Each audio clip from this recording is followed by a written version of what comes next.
ವಿಡಿಯೋವನ್ನು ವೀಕ್ಷಿಸುತ್ತಿರುವ ನಿಮಗೆ ನಮಸ್ಕಾರಗಳು.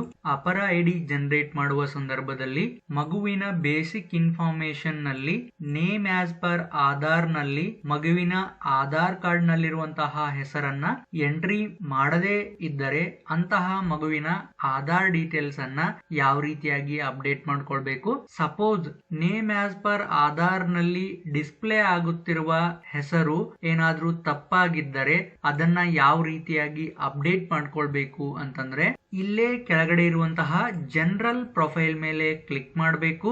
ಅವಾಗ ನಿಮ್ಗೆ ಆ ಒಂದು ಮಗುವಿನ ಜನರಲ್ ಪ್ರೊಫೈಲ್ ಅಂದ್ರೆ ಜಿಪಿ ಓಪನ್ ಆಗುತ್ತೆ. ಇದರಲ್ಲಿ ನಿಮ್ಗೆ do you want to change demographic details ಅನ್ನುವ ಒಂದು ಚೆಕ್ ಬಾಕ್ಸ್ ಅನ್ನ ಟಿಕ್ ಮಾಡಬೇಕು. ಅಂದ್ರೆ ನಿಮ್ಗೆ ಈ ಒಂದು ಆಧಾರ್ ಡೀಟೇಲ್ಸ್ ಅನ್ನ ಎಂಟ್ರಿ ಮಾಡ್ಲಿಕ್ಕೆ ಹೈಲೈಟ್ ಆಗುತ್ತೆ. ಮತ್ತೆ ಇದರಲ್ಲಿ do you want to change Aadhaar details in SDMS ಅನ್ನುವ ಚೆಕ್ ಬಾಕ್ಸ್ ಅನ್ನ ಟಿಕ್ ಮಾಡಿ ಅವಾಗ ನಿಮ್ಗೆ ಕನ್ಸೆಂಟ್ ಫಾರ್ ಡೆಮೋಗ್ರಾಫಿಕ್ ಅಥೆಂಟಿಕೇಶನ್ ಅನ್ನುವ ಒಂದು ಪಾಪ್ ಮೆಸೇಜ್ ಬರುತ್ತೆ.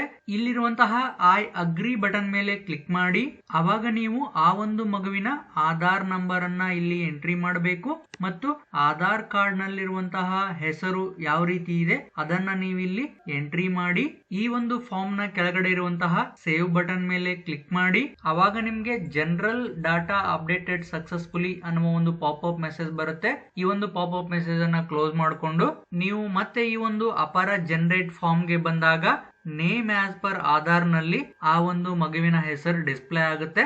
ಈ ರೀತಿಯಾಗಿ ನೀವು ಮಗುವಿನ ಆಧಾರ್ ಕಾರ್ಡ್ ನಲ್ಲಿರುವಂತಹ ಹೆಸರನ್ನ ಏನಾದ್ರೂ ತಪ್ಪಾಗಿ ಎಂಟ್ರಿ ಮಾಡಿದ್ರೆ ಅಥವಾ ಆಧಾರ್ ಕಾರ್ಡ್ ನಲ್ಲಿರುವಂತಹ ಡಾಟಾವನ್ನ ಸರಿಯಾಗಿ ಎಂಟ್ರಿ ಮಾಡದೇ ಇದ್ದಾಗ ಈ ಒಂದು ಜನರಲ್ ಪ್ರೊಫೈಲ್ ನಲ್ಲಿ ಆ ಮಗುವಿನ ಆಧಾರ್ ಡೀಟೇಲ್ಸ್ ಅನ್ನ ಅಪ್ಡೇಟ್ ಮಾಡ್ಕೊಳ್ಬಹುದು.